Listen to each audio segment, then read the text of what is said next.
안녕하세요. 오늘은 1월 20일입니다. 창세기 21장 낭독하겠습니다. 창세기 21장 이삭의 출생. 여호와께서 약속하신 대로 사라에게 축복하셨으므로 사라가 임신하여 하나님이 말씀하신 정한 때에 늙은 아브라함에게 아들을 낳아주었다. 아브라함은 그 아이의 이름을 이삭이라고 지었으며 이삭이 태어난 지 8일 만에 하나님이 명령하신 대로 자기 아들의 포피를 잘라 할례를 행하였다. 이삭이 태어났을 때 아브라함은 100세였다. 사라는 하나님이 나를 웃게 하셨으니 이 일을 듣는 자가 다 나와 함께 웃을 것이다 하며 다시 이렇게 덧붙였다. 이 사라가 자식을 기를 것이라고 누가 꿈엔들 생각했겠는가. 그러나 나는 나이 많은 아브람에게 아들을 낳아주었다. 쫓겨나는 하갈과 이스마엘. 아이가 자라 젖을 떼는 날에 아브라함은 큰 잔치를 베풀었다. 어느 날 사라가 보니 이집트 여인 하갈이 낳은 아브라함의 아들 이스마엘이 이삭을 조롱하고 있었다. 그래서 그녀는 아브라함에게 이 여종과 그 아들을 내쫓으시오. 이 여종의 아들은 내 아들 이삭과 함께 유산을 받을 수가 없습니다 하였다. 이스마엘도 자기 아들이었기 때문에 아브라함은 이 일로 몹시 근심하고 있었는데 하나님이 그에게 이렇게 말씀하셨다. 그 아이나 내 여종에 대하여 근심하지 말고 사라가 너에게 말한 대로 하여라. 이삭을 통해서 난 사람이라야 내 후손으로 인정될 것이다. 그리고 내 여종의 아들도 내가 낳은 자식이니 내가 그에게 많은 후손을 주어 한 민족을 이루게 하겠다. 아브라함이 다음날 아침 일찍 일어나 빵과 물 한 가죽 부대를 가져다가 하갈의 어깨에 메어주고 아들과 함께 내보내니 하갈이 그곳을 떠나 브엘세바 광야에서 방황하였다. 가죽 부대에 물이 떨어지자 하갈은 아들을 떨기나무 아래에 두고 100m쯤 떨어진 곳에 가서 주저앉아 자식이 죽는 것을 참아 볼 수 없다며 목 놓아 울기 시작하였다. 하나님이 그 아이의 우는 소리를 들으셨다. 그래서 하나님의 천사가 하늘에서 하갈을 불러 말하였다. 하갈아, 무슨 일이냐? 두려워하지 말아라. 하나님이 저 아이의 울음소리를 들으셨다. 너는 일어나 아이를 일으켜 세우고 위로하라. 내가 그의 후손을 큰 민족이 되게 하겠다. 하나님이 하갈의 눈을 밝히시자 그녀는 샘물을 보고 가서 가죽 부대에 물을 채워다가 아이에게 주어 마시게 하였다. 그 아이가 성장할 때 하나님이 그와 함께 하셨다. 그는 광야에 살며 활의 명수가 되었는데 그가 바란 광야에 살 때에 그의 어머니가 이집트 여자를 데려와 그와 결혼시켰다. 아브라함과 아비멜렉과의 계약. 이 무렵 아비멜렉이 그의 군사령과 비골과 함께 아브라함에게 가서 이렇게 말하였다. 당신이 하는 일마다 하나님이 돕고 계시는 것이 분명합니다. 그러니 이제 당신은 나와 내 자녀들과 내 후손들에게 거짓된 일을 하지 않겠다고 여기 하나님 앞에서 맹세하시오. 내가 당신에게 온정을 베푼 것처럼 당신도 나와 당신이 살고 있는 이 땅에 온정을 베푸시오. 그때 아브라함은 좋습니다. 내가 그렇게 하기로 맹세합니다 하고 대답하였다. 그러고서 아브라함은 아비멜렉의 종들이 자기 우물을 빼앗은 일에 대하여 그에게 항의하였다. 그러자 아비멜렉이 누가 그런 짓을 했는지 나는 모르오. 당신이 그 일을 나에게 말하지도 않았고 나도 오늘까지 그 일에 대해서 듣지 못하였소 하고 대답하였다. 거기서 아브라함은 양과 소를 아비멜렉에게 주었으며 그 두 사람은 계약을 맺었다. 아브라함이 암양 새끼 7마리를 따로 떼어놓자 아비멜렉이 아브라함에게 이렇게 하는 이유가 무엇이오 하고 물었다. 그래서 아브라함이 당신은 내가 이 우물을 팠다는 증거물로 이 7마리의 암양 새끼를 받으시오 하고 대답하였다. 두 사람이 거기서 맹세하였으므로 그곳을 브엘세바라고 불렀다. 그들이 부엘세바에서 이 계약을 맺은 후에 아비멜렉과 그의 군 사령관 비골은 블레셋 땅으로 돌아갔으며 아브라함은 부엘세바 위성류를 삼고 거기서 영원하신 하나님 여호와께 경배하였다. 그리고 아브라함은 블레셋 땅에서 오랫동안 살았다. 느헤미야 10장. 성명서에 서명한 사람들. 그 성명서에서 총독인 나 느헤미야가 먼저 서명을 했으며 그 다음으로 서명한 사람들은 이렇다. 제사장 중에서 스드기야, 스라야, 아사랴, 예레미야, 바스홀, 아마랴, 말기야, 핫두스, 스바냐, 말룩, 하림, 무레못, 오바댜, 다니엘, 긴느돈, 바룩, 무슬람, 아비야, 미야민, 마아시야, 빌게, 스마야였다.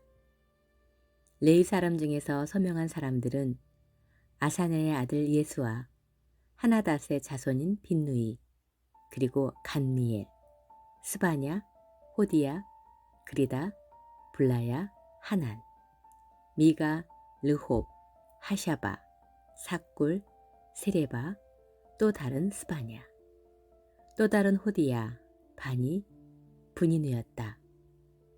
백성의 지도자 중에서 서명한 사람들은 바로스, 바핫, 모압, 엘람, 삿두, 바니, 분니, 아스갓, 베베, 아도니아, 비그웨, 아딘, 아델, 히스기야, 아술, 호디야, 하숨, 베세, 하립, 아나돗, 느베, 막비아스, 무슬람, 헤실, 무세사벨, 사독, 야뚜아, 블라드야, 하난, 아나야, 호세야, 하나냐, 하숲, 할로헤스, 빌하, 소백, 루훔, 하삼나, 마아세야, 아히야, 하난, 아난, 말룩, 하림, 바하나였다.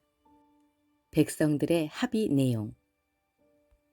그리고 그 나머지 백성들, 곧 제사장, 레위인, 성전 문지기, 성가대원, 성전 봉사자, 그리고 하나님 법에 순종하기 위해서 그 땅에 사는 이방 사람들과의 관계를 끄는 모든 사람들이 자기들의 아내와 또 알아들을 만한 그들의 자녀들과 함께 지도자들의 성명서에 따를 것을 결의하고 하나님께서 그의 종 모세를 통해 주신 율법에 순종하며 우리 하나님 여호와의 모든 명령과 규정을 철저하게 지키기로 맹세하고 만일 지키지 않는 자는 저주를 받을 것이라고 하였다.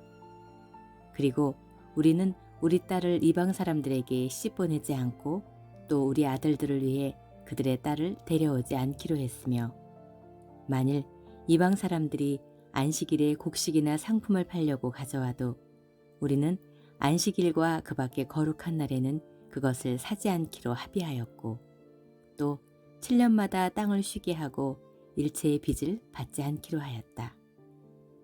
그리고 우리는 우리 하나님의 성전을 위해 자진해서 해마다 은약 4g의 성전세를 내며 항상 차림상에 거룩한 빵을 차려놓고 매일 곡식으로 드리는 소제와 불로 태워 바치는 번제를 드리며 또 안식일과 초하루의 정기적인 명절에 쓸 거룩한 물건과 이스라엘 백성의 죄를 씻는 속죄제와 그 밖에 성전에 필요한 비용으로 쓰게 하였다.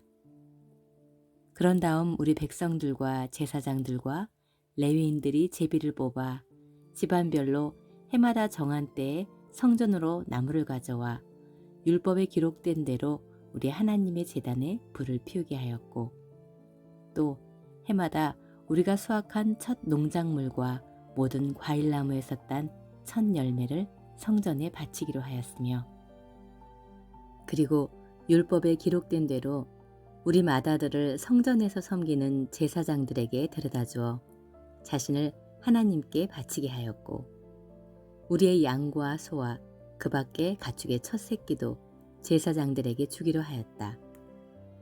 또 우리는 매년 처음 생산된 밀가루와 과일과 새 포도주와 감람기름과 그 밖의 예물을 제사장들에게 가져가 성전 창고에 넣어두고 우리 농산물의 11조를 레위인들에게 주기로 하였다. 이것은 그들이 모든 성에서 그것을 받을 권리가 있었기 때문이었다. 그리고 레위인들이 11조를 거둘 때에는 아론 자손의 제사장 하나가 입회하도록 했으며 레위인들은 그 11조의 10분의 1을 성전 창고에 두도록 하였다. 또 레위 사람들을 포함한 이스라엘 백성들이 예물로 바친 곡식과 새 포도주와 감람기름을 성전 기구가 보관된 골방과 그리고 제사장과 문지기와 성과대원이 머물고 있는 골방에 갖다 두도록 하였다. 이렇게 해서 우리는 우리 하나님의 성전을 소홀히 하지 않을 것을 다짐하였다. 마태복음 20장. 하늘나라는 이렇게 비유할 수 있다. 어떤 포도원 주인이 있었는데 아침 일찍 일꾼을 구하려고 나갔다. 그는 일꾼들에게 하루 한 데나리온씩 주기로 약속하고 그들을 포도원에 들여보냈다. 9시쯤 되어 나가보니 일거리가 없어 장터에서 놀고 섰는 사람들이 있었다. 그래서 주인이 너희도 내 포도원에 가서 일하라. 일한 것만큼 삭슬 주겠다 하자 그들이 포도원에 갔다. 주인은 12시와 오후 3시에도 나가서 그렇게 하였다. 오후 5시에도 나가보니 여전히 일거리가 없어 섰는 사람들이 있었다. 너희는 어째서 하루 종일 여기서 놀고 섰느냐 하고 주인이 묻자 우리는 쓰는 사람이 없습니다 하고 그들이 대답하였다. 그래서 주인은 너희도 내 포도원에 가서 일하라 하였다. 날이 저물자 주인은 포도원 감독에게 일꾼을 불러 나중 온 사람부터 차례로 품삯을 주어라 하고 말하였다. 오후 5시에 온 사람들이 와서 한 데나리온씩 받기에 먼저 온 사람들은 좀 더 많이 받을 줄로 생각했으나 그들도 한 데나리온밖에 받지 못했다. 그래서 그들은 품삯을 받고 주인에게 불만을 털어놓기 시작했다. 나중에 온 사람들은 1시간밖에 일하지 않았는데 종일 더위에 시달리며 수고한 우리와 똑같이 대우해 줍니까? 그러나 주인은 그들 중 한 사람에게 이렇게 대답하였다. 내가 내게 잘못한 것이 없다. 내가 나와 한 데나리온으로 약속하지 않았느냐? 내 것이나 가지고 가거라.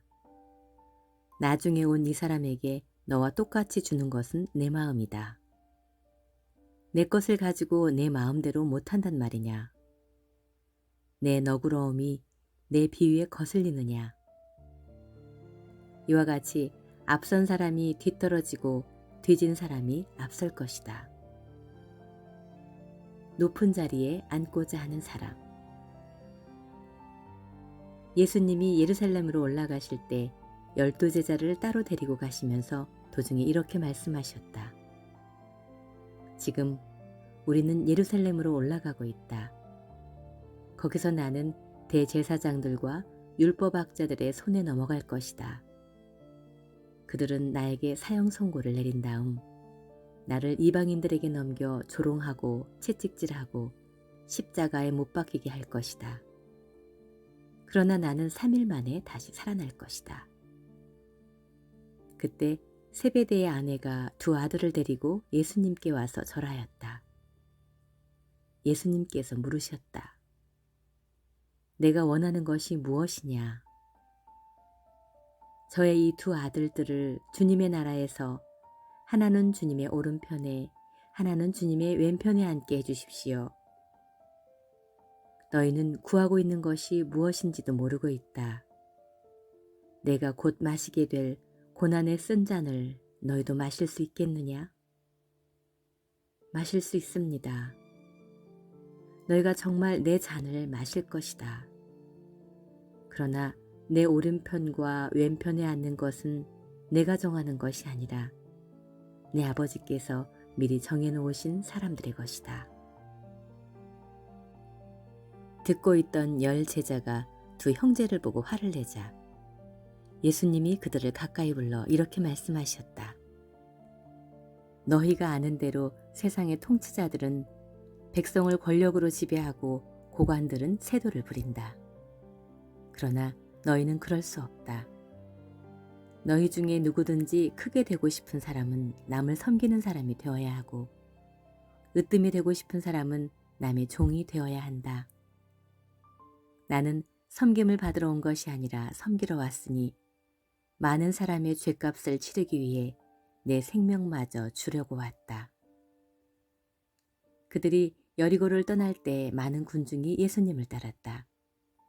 그런데 두 소경이 길가에 앉아 있다가 예수님이 지나가신다는 말을 듣고 큰 소리로 다윗의 후손이신 주님, 우리를 불쌍히 여겨주십시오 하고 외쳤다. 군중들이 그들을 꾸짖으며 조용히 하라고 했으나 그들은 더 큰 소리로 다윗의 후손이신 주님, 우리를 불쌍히 여겨주십시오 하고 외쳤다.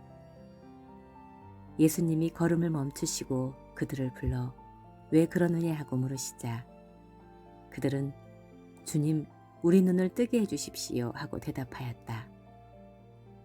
예수님이 그들을 불쌍히 여겨 눈을 만지시자 그들은 곧 눈을 뜨고 예수님을 따라갔다. 사도행전 20장 마케도니아와 아가야를 거쳐 돌아오는 길. 소란이 그친 뒤 바울은 신자들을 불러 격려하고 작별 인사를 나눈 후에 그곳을 떠나 마케도니아로 갔다. 바울은 그 지방을 다니며 많은 말로 신자들을 격려하고 그리스로 갔다. 그가 거기서 3달 동안 머물러 있다가 배를 타고 시리아로 가려고 했을 때 유대인들은 그를 해할 음모를 꾸미고 있었다. 그래서 그는 마케도니아를 거쳐 돌아가기로 결심하였다. 그와 동행할 사람들은 베르아 사람 브로의 아들 소바더, 데살로니가 사람 아리스다고와 세군도, 더베 사람 가이오, 디모데, 그리고 아시아 사람 두기고와 드로비모였다. 이들이 먼저 가서 드로아에서 우리를 기다리고 있었다. 우리는 누룩 넣지 않은 빵을 먹는 명절이 지난 후에 빌립보에서 배를 타고 다사멘의 드로아로 가서 그들을 만나 거기서 7일 동안 머물렀다. 드로아에서 유두고를 살림. 안식 후 첫날 우리는 빵을 나누려고 한자리에 모였다. 바울은 이튿날 떠나기로 되어 있어서 신자들과 밤이 깊도록 시간 가는 줄 모르고 이야기를 계속하였다. 우리가 모인 다락방에는 등불이 많이 켜져 있었다. 유두고라는 청년이 창문에 걸터 앉아 졸다가 바울의 이야기가 오래 계속되자 졸음을 이기지 못해 그만 3층에서 떨어졌다. 사람들이 급히 가서 일으켜보니 이미 죽어 있었다. 바울은 내려가서 그 위에 엎드려 그를 껴안고 여러분 걱정하지 마십시오. 살아났습니다 하고 말하였다. 그러고 나서 그는 다시 다락방으로 올라가 빵을 먹고 오랫동안 이야기를 나누다가 날이 밝자 떠났다. 사람들은 살아난 청년을 집으로 데리고 와서 큰 위로를 받았다.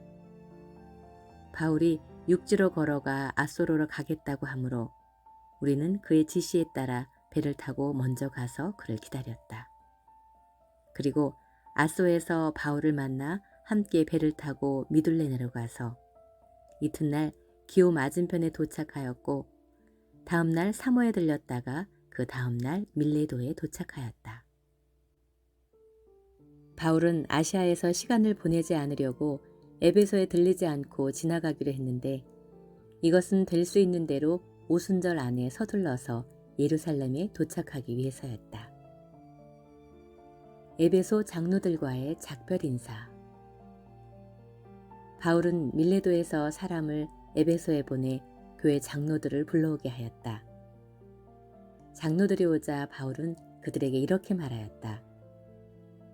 여러분은 내가 아시아에서 들어온 첫날부터 지금까지 여러분 가운데서 어떻게 살아왔는지를 잘 알고 있습니다. 유대인들의 음모로 여러 가지 시험을 당하면서도 나는 언제나 겸손과 눈물로 주님을 섬겨왔습니다. 그리고 여러분에게 도움이 되지 않는 일이라면 나는 무엇이나 주저하지 않고 여러분에게 전했으며, 또 대중 앞에서나 집집마다 다니면서 그것을 가르쳤고, 유대인이나 그리스 사람이나 모두 회개하고 하나님께 돌아와 우리 주 예수님을 믿어야 한다고 증거했습니다. 지금 나는 성령님의 인도로 예루살렘으로 가는 길입니다만 거기서 무슨 일을 당하게 될지 모릅니다.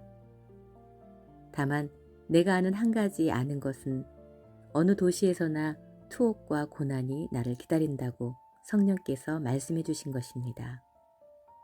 그러나 내가 달려갈 길을 다 가고 주 예수님께 받은 사명, 곧 하나님의 은혜에 관한 기쁜 소식을 증거하는 일을 완성하기 위해서는 나의 생명을 조금도 귀한 것으로 여기지 않습니다. 내가 지금까지 여러분 가운데 다니면서 하나님의 나라를 전파해 왔으나 이제 여러분이 다시는 내 얼굴을 보지 못할 것입니다. 그래서 오늘 내가 여러분에게 분명히 말해두지만 여러분 가운데 누가 멸망한다고 해도 그것은 내 책임이 아닙니다. 왜냐하면 내가 하나님의 모든 계획을 하나도 남김없이 다 여러분에게 전해주었기 때문입니다. 여러분은 자신과 양떼를 위해 조심하십시오. 성령님 여러분들, 그들 가운데 감독자들로 세우시고 하나님이 자기 피로 사신 교회를 보살피게 하셨습니다. 내가 떠나고 나면 사나운 이리떼 같은 거짓 선생들이 여러분 가운데 들어와 양떼를 사정없이 해칠 것이며, 여러분 중에서도 그와 같은 사람들이 일어나 그릇된 것을 가르쳐서 신자들을 꿰어내어 자기들을 따르게 할 것입니다. 그러므로 여러분은 정신을 바짝 차리고 내가 3년 동안이나 밤낮 쉬지 않고 각 사람을 눈물로 훈계하던 것을 기억하십시오. 이제 내가 하나님과 그의 은혜의 말씀에 여러분을 맡깁니다. 그 말씀은 여러분의 믿음을 든든히 세우고 모든 성도들이 얻는 하늘나라의 축복을 여러분에게 줄 수 있을 것입니다. 나는 그 누구의 은이나 금이나 의복을 탐내지 않았습니다. 여러분도 알다시피 나는 나와 내 일행이 필요한 것을 손수 벌어서 썼습니다. 이처럼 내가 모든 일에 모범을 보여주었으니 여러분도 주는 것이 받는 것보다 복이 있다는 주 예수님의 말씀을 기억하시고 열심히 일하여 약한 사람을 도우십시오. 이 말을 하고서 바울은 그들과 함께 무릎을 꿇고 기도하였다. 그러자 그들은 소리내어 울며 바울의 목을 끌어안고 입을 맞췄다. 다시는 그의 얼굴을 보지 못할 것이라는 말 때문에 그들은 더욱 슬퍼하며 그를 100가지 전송하였다.